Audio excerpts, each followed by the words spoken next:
Welcome to Burnout to Breakthrough 21 practices to reclaim your energy, vitality, and self trust. I'm your host, Crystal Starr, and I'm honored to be joined today by Veronica Monet. Veronica is an internal family systems trained relationship coach, certified sexologist, anger specialist, rape and domestic violence counselor, seen on CNN, Fox, Yale, Stanford, and the New York Times. Her book, Sex Secrets of Escorts, is translated into 4 languages, and she is the Mhm. creative consultant for the award winning documentary Love Over Money. Veronica, thank you so much for being here today. Crystal, I'm really excited about this. Just really glad to be connected to you and to all the people that I know you have pulled in here. So, Awesome. Well, yeah. let's dive right in. Sure. So, Veronica, I know in your story, you've Yeah. spoken openly about growing up in a religious cult, surviving Mhm. trauma, and finding Yes. sobriety nearly 4 decades ago. Can you take Yes. us back to so I know there's been a lot of layers since then, but can you take us back to kind of the earlier part of your healing journey? Like, where did this all begin for you? Yes. Well, I was. I was sexually abused as a child, and there was domestic violence in the home, and then I became a full-fledged drug addict and alcoholic, and encountered sexual assault and domestic violence in my adult life. And I hit a bottom at 25. Mm, So um, the party was over, mm, and the bottom was pretty rough. mm, Um, I was real close to wanting to die, and actually had a, a morning when I woke up, and there weren't ambulances and fire trucks and police. And it was just me. Nobody was mad at me, and I just actually prayed a prayer, let me die. oh, And I went to sleep, and I had 2 dreams, and one was showing me how I was hurting the people that loved me, and the other was showing me how I was going to get further hurt if I stayed in this lifestyle. And something remarkable happened. I actually wanted to live, and I hadn't felt that way for quite a few years. So I did something uncharacteristic. I actually got to my knees and prayed to get sober. mm, That was September 4th, 1985. It was over 40 years ago. I have not had a drink or a drug since, wow. and I haven't had a desire to use. When life on life's terms has been difficult, I've Mm, sometimes still felt that suicidal part come up, yeah, but the drugs and the alcohol don't have any appeal because it was just such a hard life. yeah, And I don't want to go back to that at all. yeah. But there was a very raw, difficult journey in sobriety, particularly early sobriety. So I would put it this way, like early sobriety was me trying to unpack all of the abuse that I had survived and find ways to heal that. And I immediately got into therapy. In fact, I got to therapy just about a month before I got sober. And the only reason I remember that is because I showed up to my support group in therapy drunk, and the therapist took me aside and said, You'll get more out of this if you don't drink before you come." And I was like, why would I be sober for this? So I was like, but I guess that is odd that I'm drinking during the day for therapy. Okay, all right, fine. Um, yeah. So I'm still in therapy, and it's 40 years later.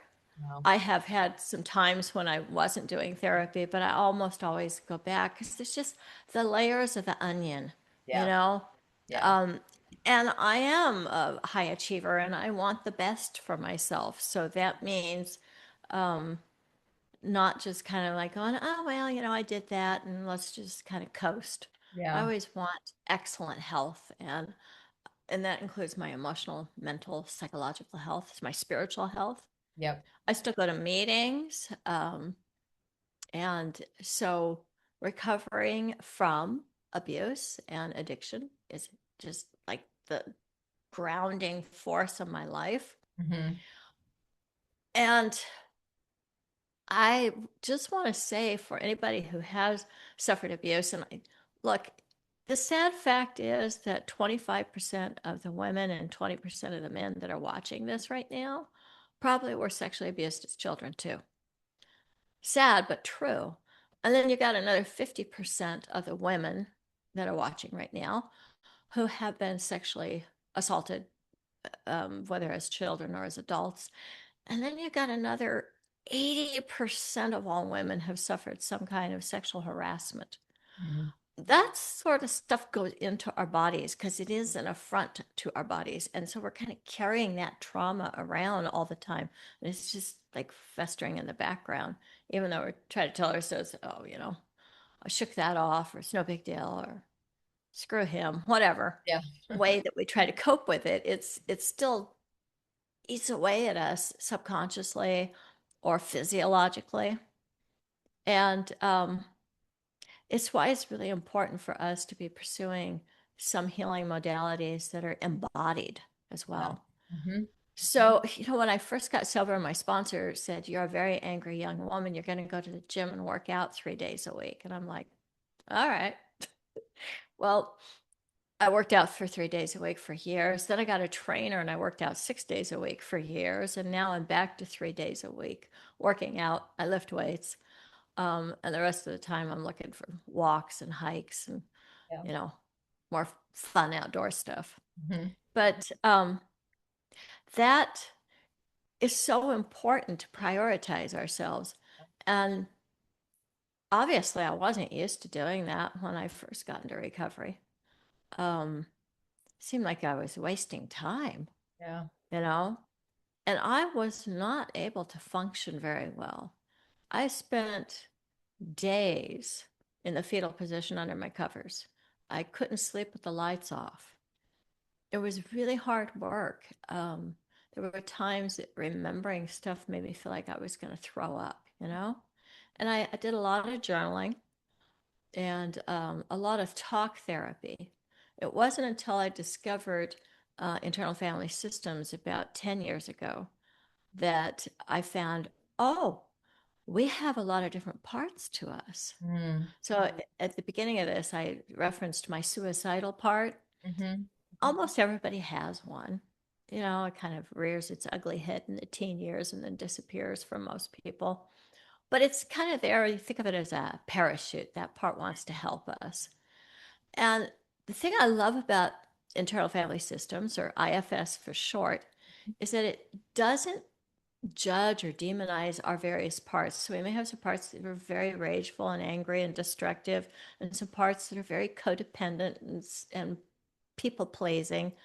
And rather than attack and judge and try to control those parts, we move towards them with compassion and curiosity and find out when they first showed up and how they've been trying to take care of us for so many years of our lives.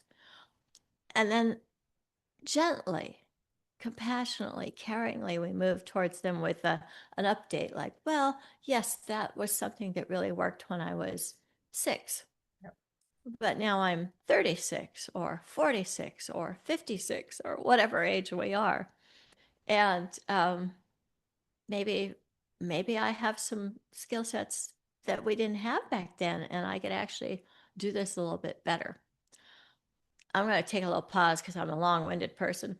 Um, but that's kind of the broad strokes of my journey. Yeah. It's basically just getting functional enough to hold a job, and which is ironic, man, because I actually went to college before I developed the drug habit. And I graduated with honors, with a degree in psychology, a business administration minor. I went into corporate America for 7 years. I got promotions and won awards, and then my addiction took me down. Mm. So we can pretend or fake our way to a lot of success, is what my journey has shown me. I could be a straight A student on the honor roll. I could be a star performer in the office. I could do all these things, but because that trauma was lurking in the background, sooner or later it was going to take me Mm, offline, and I was gonna fall. yeah. Yeah. Yeah, And there's so much depth to all this, and I appreciate this about your story so much. I know that it the way you're able to articulate it now likely wasn't the case earlier on, right? I know no, you talk a lot about shame too, and I know a lot of the women out there, especially with, this topic of burnout, maybe feeling yeah, shame, right? There's something yeah. associated with it sometimes that we don't feel like we're enough or we're not, capable or whatever story we might be telling ourselves. So, can you tell us a little bit more about how shame shows up and how we start to kind of unpack that and release that? Well, not surprisingly, I probably kind of like to look at the shame part as a part that's trying Yeah. to Yeah. save us or protect us. And I know my shame part, because I was raised in a strange religious cult and homeschooled and everything. My shame part was afraid of being seen as odd or different. Mm, So if it could kind of attack me before anybody else did, it felt like it was preparing me to see myself as I might be seen by other people. And in a lot of ways, shame has been used as a form of social control. mm, We used to literally tar and feather people, or put them in a stockade. And it was all an act of shame. Public shaming was supposed to detour certain behaviors. Unfortunately, shaming people about their bad behaviors actually just kind of drives the bad behavior underground, because mm, shame perpetuates perpetrations and dysfunctional behavior. That's what it does. yeah. But it gets rid of the overt public displays of the things that we're trying to control. And so we have falsely assumed that it's an effective way to control our behaviors. Mm, And it's not, it's actually counterproductive. It moves us in the direction of having more of the thing we want to stop. mm, So, knowing that, of course, is just a cognitive process. You've got it in your brain. Oh, okay. Logically, I get, yeah, shame perpetuates the thing that I don't want. But how do I stop shaming myself? right. That becomes a place where being able to approach that shaming part and understand the original wound. And I work with a lot of people who have shaming trauma in their childhood. And, it can be something like being bullied at school. It can be something like being called out by a teacher in the classroom, maybe growing up poor and feeling inadequate because your clothes didn't measure up to the other kids' clothes and they've smirked or smiled in some way that made you feel lesser than. It doesn't have to be like huge, terrible, dark things, Yep. but it can also be those. These things are so important to us, especially when we're young. We're trying so hard to find our place in the world and where it is that we fit in. Mhm. So that shame part really becomes an early wiring Mm, to help us fit in, to help us belong, to help us be safe in groups of people. And coming back to talk and dialogue with that part and get to understand how it's trying to protect us and the ways in which it's no longer working yeah. is, again, where we have to bring compassion and curiosity to that part as we start to understand, oh, that's what that part's doing. So for myself, when I trace my shaming part to growing up homeschooled in a incestuous home in a very strange religious cult, um, on welfare, well, part of the time. My dad also worked a job till he couldn't. Um, Shopping at Goodwill for clothes. There were so many things that my shaming part was trying to protect me from Yeah. so that I would put on a show for the world and they would laugh at me. And I think this is something that is really hard for most of us. We don't want to be judged or laughed at. And it's one of the reasons there's so much trolling online now, you know. Yeah. Yeah. It becomes this very powerful way of checking people even in power is to humiliate them. Mm, So I think it you can look at the part of you that humiliates you as it's trying to do a preemptive strike so that it beats everybody to it mm, and then kind of shores up the things you want to keep private. mm. And what that does, of course, is keep the part that's wounded. It's still wounded. It's still in there. Yeah. And it's not the definition of a true path towards healing. Instead, now we are kind of contracted Yep. and tense and vigilant, looking for ways to bolster our image, Mm, which in itself leads to burnout yeah. because we're not being authentic. Right.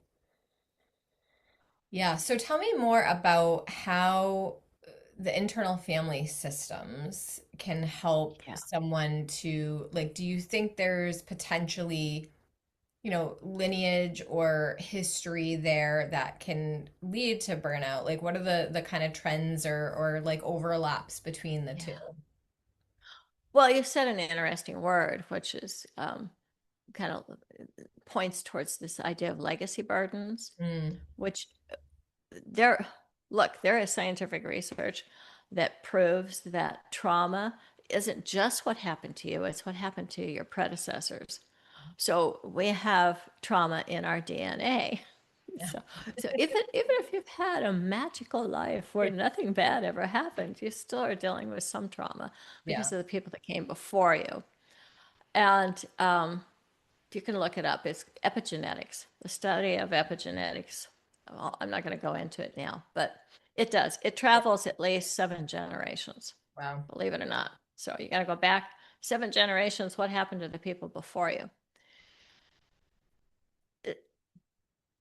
I feel like that's an invitation for us to be patient and compassionate with ourselves. And I also just want to say that I imagine that there's quite a few people on here today who consider themselves empathic, Mm, yeah. like they feel very deeply. Um, that makes us more susceptible to what's going on in the world too.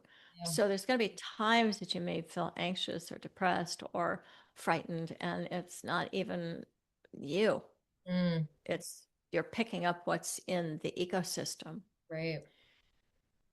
Developing some energetic intelligence about your organism where you understand when it's about you now, when Yeah. it's about you in the past, when it's about what's happening around you is really helpful in starting to have some boundaries and some tools around because let's if I am trying to find the part of me that's feeling anxious and really it's just anxious because the whole planet is there's like 8-9 billion people feeling anxious right now. um, how could I not Yeah. feel that way? Okay, then just more self-care, Right. man. I don't need to go digging for it to figure out what it's about. I know what it's about. Yeah. Let's just do more self-care, more patience with myself to Yeah. take some time to um, we can get into self-care in a minute and regulating the vagus nerve Mm, really really a fabulous way to reset. yeah. But if I can find what we call a trailhead in internal family systems and it takes me back to an original trauma, I can start to work with that. And look, even if you don't get into IFS, if you just do standard therapy, which is usually CBT, cognitive behavioral therapy, more it's a talk therapy, you're still going to go back into the past because that's where all the good stuff is. Yeah. That's where the trauma lives. And, we talk sometimes about trauma, large T, big T trauma, little T trauma. Those distinctions are fine for what they are. I feel like one of the things we're a little bit in denial about, though, is human history is full of traumatic events. So having some emotional intelligence about that And just knowing, hey, it doesn't mean that you're defective or damaged. It just means you're part of this human experience. Yeah. We're Yeah. all having to deal with it. Right. And there are some ways that work well and some ways that don't. So, fabulous book. The Body Keeps the Score. I highly recommend it. It was on the New York Times bestseller list for something like 5 years. Yep. And it's written by a psychologist by the name of Vander Kolk, Kolk, Kolk. But just look up The Body Keeps the Score. It's everywhere. Yep. He talks about the things that actually really do work for us to heal trauma. And the list is actually pretty specific. CBT, not so great. I know I'm going to piss off a few therapists saying that, but IFS, excellent. And also EMDR, that's where you do bilateral stimulation. And I'm actually going to offer everybody a bilateral stimulation exercise before we end today, so you can do a little bit of it yourself, even if you don't have a therapist who does EMDR. But they are easy to find, there's a lot of them. And yoga asks us to stretch into tissues that are like tense.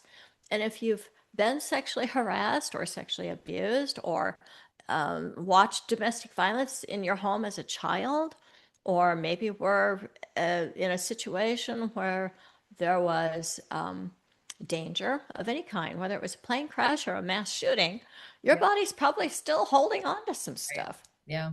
So, learning how to breathe into those tissues. And I mean, I've just got a personal trainer and I've been working this stuff for 40 years. Okay. But I got a personal trainer again. I've had quite a few over the years.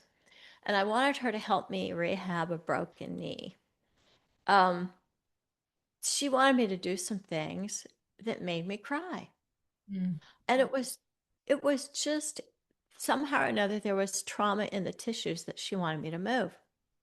And I ended up asking her, I thought, oh, well, I'm the weird, damaged client who Yeah. cries at the gym while they're learning how to do, a weighted squat. What is wrong with me? She told me most of her women clients cry, Oh, which is so telling yeah. about how many of us are walking around with some kind of emotional trauma in our tissues. Hmm. And just welcome to our human family. It doesn't make you odd or damaged or weird. It's just, it is. It's Yeah. something that we're all evolving to heal. Yep. Yep. Yeah. Yeah. Yeah. I know it's sad that it comes to that in a way, right? That it's like we are just holding on to it and burying it, and yet there is so Yeah. much relief to it. And I love all these kind of different um, modalities that you've spoken about, and Yeah. because there's many different ways to approach it, right? I always say too, I know yoga is not always for everyone, but there's something really about the movement, and you don't have to necessarily go to a yoga class. There's a lot of somatic movement, or sometimes even doing some lifting some weights could get into the muscle, so it's really just Absolutely. movement. But of course, the yoga element is connecting the mind and the body and the breath. And Well, and that's part that's really crucial is the yeah, breathing part. And you right. can just do the breathing by itself. Yeah, Diaphragmatic breathing, yeah, where you are breathing like 4 seconds in through the nose and you let the belly expand, and then the other 6 seconds you're expelling and you're contracting your belly, where your belly is just basically going in and out. That is a really effective way to recalibrate your vagus nerve, and the vagus nerve runs from the brain all the way down to the gut.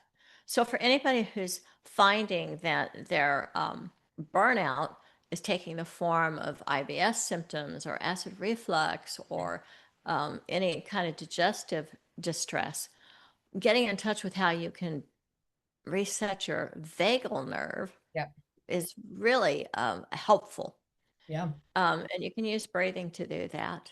You can also use humming, believe it or not. Mm, And the humming at a low tone is what it vibrates your whole jaw and skull, and that resets the vagus nerve. Mm, And who would have thought? I know. So, humming and singing are beautiful. Breath exercises are beautiful. And when if you're going to, here's another one that's really great: forest bathing. It's kind of a fad right now. Yeah, yep. Really, all it means is you're just going to go outside with the trees. Now, the trees are bigger than you and they have an energetic presence, and your system will start to kind of become simpatico, if you will, with the tree's energy. So, if you might be stressed out and feeling high strung, you take a walk with trees and they will renew you. Hmm. So that's also an amazing tool if you happen to have access to trees. Yeah. Yeah. I've become one of those women or people who hugs a tree, which I never thought I'd do. But there's something to that, like, like you said, that energetic kind of energetic matching and just kind of receiving and Yes. also letting go because there's a release to it of like, Yes. oh, things feel Yeah. heavy, take this from me. And you can't always do that Yeah. sometimes with a person or just, I don't know, sometimes there's things in life that you don't even have to really process it and make it as complex. And I think that's a lot of the things you're bringing Yeah. to the table today too, is like, Yeah. it doesn't have to be as complex as we make it. But it's really getting the right help and we can't do things alone. There's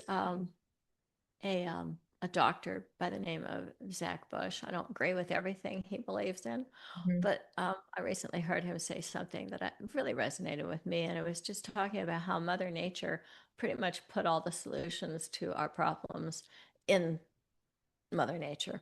Yeah, it's true. So having one of the things that I think is so key about overcoming burnout is reconnecting with your intuition. Mhm. Intuition is not valued in a patriarchal society. Yep. Logic is. Right. And I'm a very logical person. I love it. I love science, but to connect with that feminine intuition, regardless of your gender, Yep. really important, because then your timing gets adjusted. It's like, well, is this a time for me to be working and Mm. bringing up a lot of yang energy, Yep. or do I need to be resting and move in towards yin? Mhm. And is internal family systems where I want to go, or is EMDR, or is forest bathing, or what does this moment call for? What does this year call for? To really find the things that are meant for you. Mhm. And I find that taking a walk in nature can reconnect me to myself in a really big way, where I just start, oh yeah, I remember why I'm here. Yeah. And I remember the path that I'm walking, and now I have an intuitive sense of the next thing I need to do. Yep. Yep. Yeah. Yeah. Not everything can be solved in the mind. It can be as simple as Yeah. just taking that time to connect to nature or to your own intuition and letting that be your guide. But it can be hard to tap into when you haven't done it much and you've really followed kind of this more masculine or structured or performing way of operating as a lot of Yeah. us have and our conditioning. So tell me, I know that you have something experiential to share today for the audience Yeah. listening. The first thing that I want to share is bilateral stimulation. Okay. Why does this work? Ugh, it's kind of a mystery, but the fact is, if you stimulate both sides of the body, it does something with relaxing the brain Mm, so that you can face difficult emotions.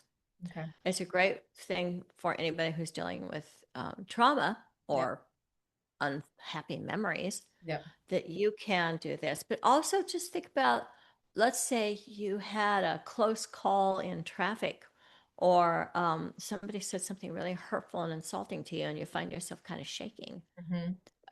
Anytime you feel like your nervous system needs a reset, you can just do this right here. Hmm. So it's like you're hugging yourself, Yep. and you're just alternating Mm, which shoulder you're tapping. So I suppose you could say it's a form of tapping, but tapping is always a very specific series of pressure points. This is just simply stimulating one side and then the other side, one side and then the other side.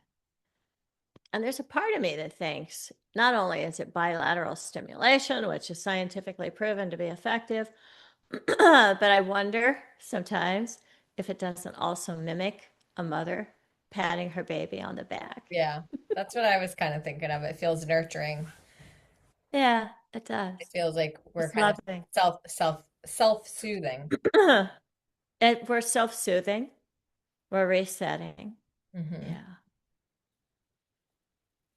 And then I'd like to add to that this vagus nerve reset that involves humming, Mm, only because I was trying to teach it to a client the other day, and it was a little difficult. She was, um, well, it can feel a little awkward to be making noise, especially if you've been taught to be quiet. yeah. Um, and there's a very specific noise that resets the vagus nerve. And just as a reminder, the vagus nerve is the thing that runs from your brain to your gut. So if we get it calmed down, the rest of your system starts to calm, and especially your digestive tract. Mm.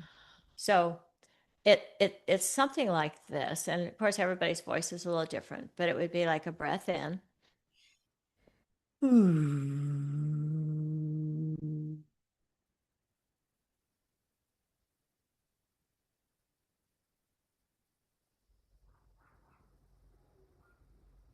You want to try Sure. it? I had a dog barking in the background, so I was all right. All right, I'm gonna try it. Okay. Hmm.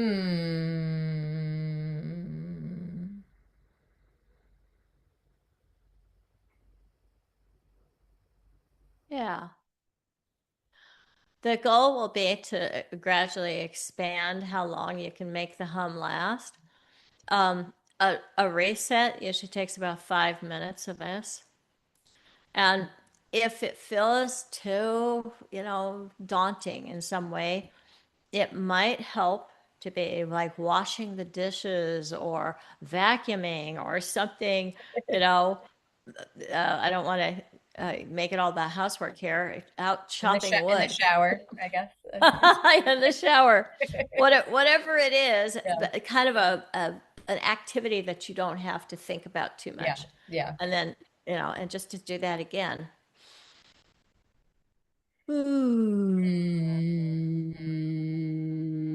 Mm.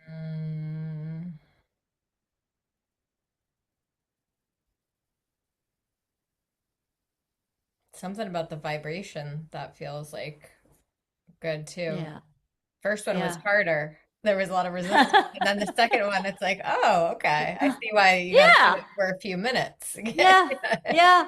I started doing this spontaneously in my Kundalini yoga classes, and there Yeah. was, like 50 of us in the class, and so sometimes I could get by with making the noise Mm, without upsetting everybody. But yeah. then I started realizing I was the only one doing it. I thought, why does this feel so ancient? Like I'm supposed to be doing this, but nobody else is doing it.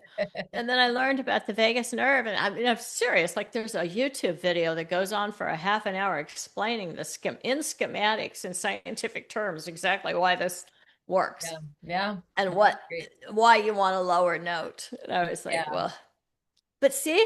that's what I'm talking about when I talk about freeing up your intuition. Yeah. I found that intuitively before Yeah. I had any cognition about why it was significant.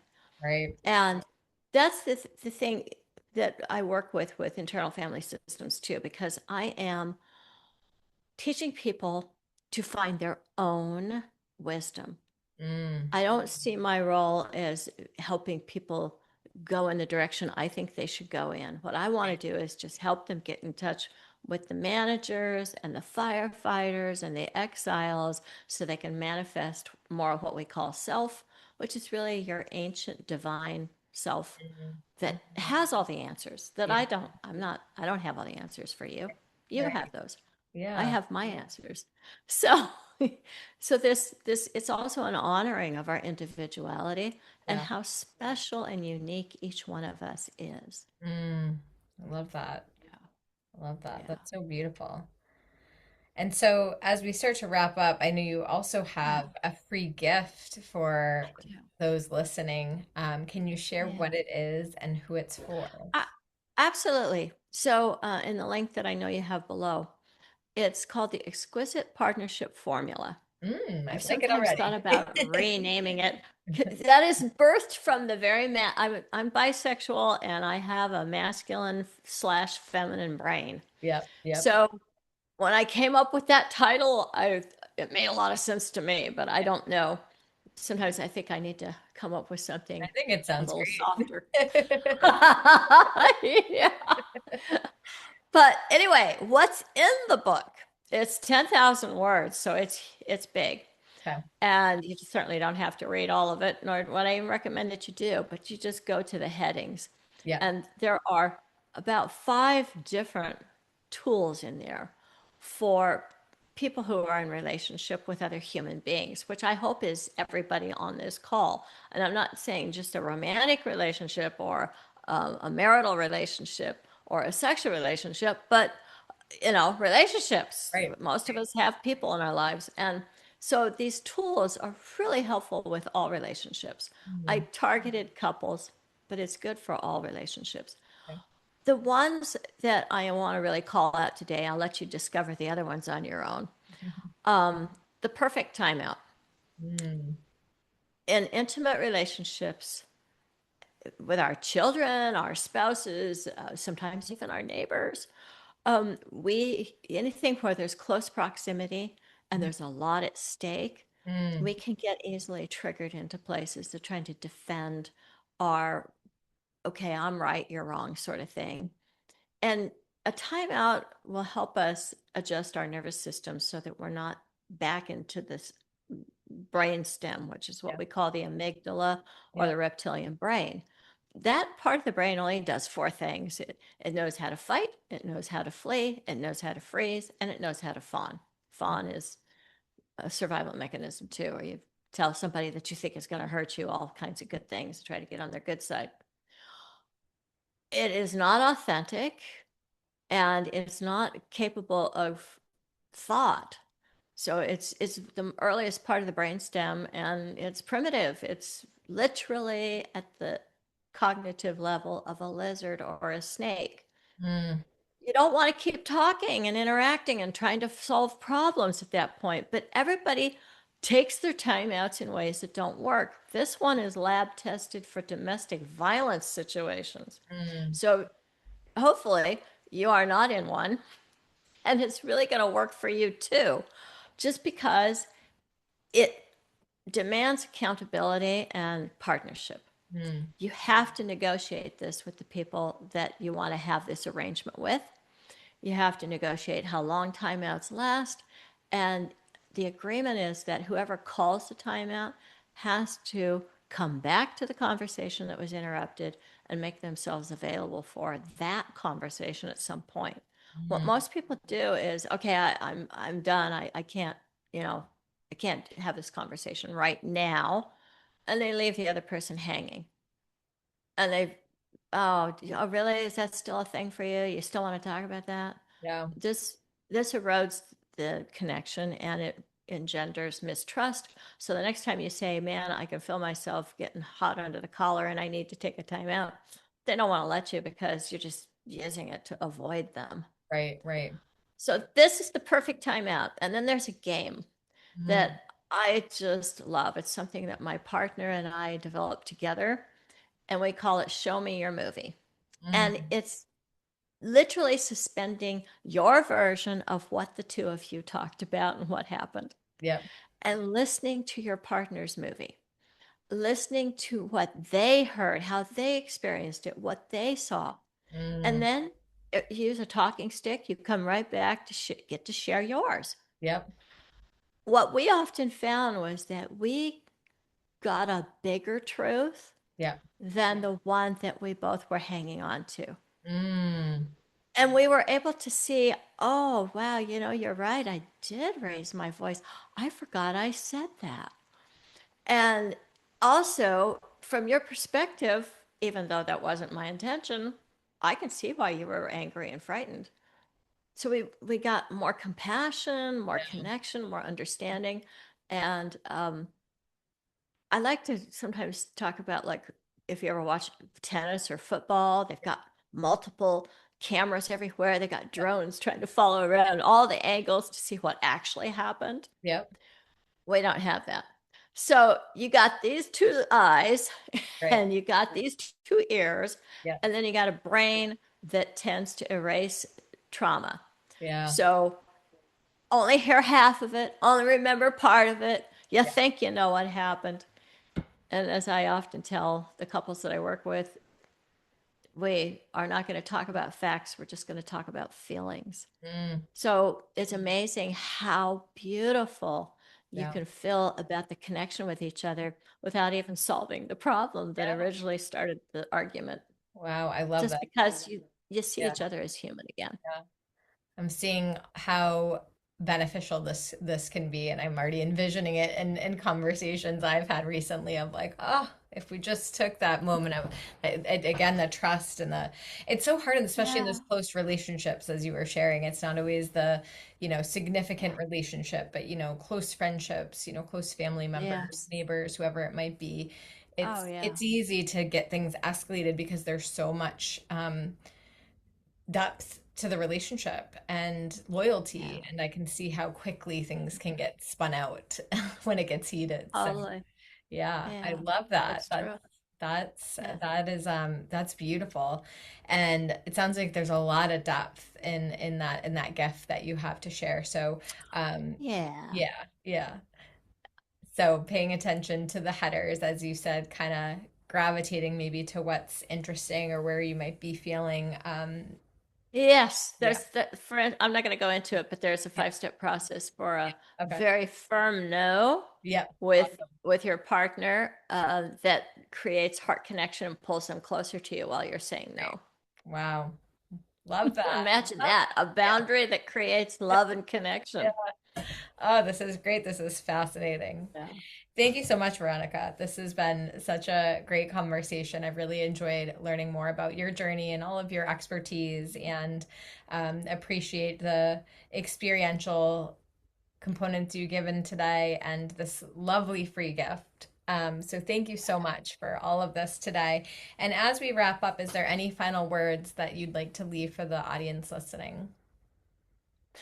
Yeah, I started this conversation talking about trauma, Yeah, and it's a pretty popular term in the ecosystem right now. A lot of people are kind of getting in touch with they were traumatized yeah, by one thing or another, and some people have kind of abused the term, and yeah, microaggressions and stuff like that they're calling out as trauma inducing, and I could see why some people have become cynical about the concept. yeah, But I just want to encourage us to be thinking about how any extreme, anything taken to an extreme, is usually ludicrous and dysfunctional. But if we can find our balance on this topic and really just start developing more compassion for ourselves and each other and remove the stigma, yeah, it's not a big deal. We're all in this together. yeah, It's a big deal because of how it impacts our ability to thrive, our health, and quite frankly, burnout is one symptom of trauma. Get curious about the part of you that is a perfectionist that will not allow you to take care of yourself. yeah. That part for me is often trying to avoid some difficult memories. Mm, It's often trying to avoid some feelings of inadequacy that started at a very early age. And when I start to get on the other side of those, I can create more ease. Like it's okay to take 10 minutes to do a meditation. right. It's okay even to take a nap in the afternoon. Yeah, Um, yeah, the yeah. world's not going to end. I'm still going to get it done, and I'll do it better on the other Right. side of Yeah, self-care. yeah. Yeah. So true. And thank you so much for reminding us. I had written down to curiosity, compassion, and patience. I know those were a couple pillars that you really Yeah. wove into the conversation today and kind of wrapped it up back with that. So really appreciate that, and gentle reminder for those listening, as you go through these conversations, continuing to meet yourself with that curiosity, compassion and patience. Veronica, thank you again. It's been such a pleasure. Crystal, it's beautiful. I'm so glad you're doing this. Thank you.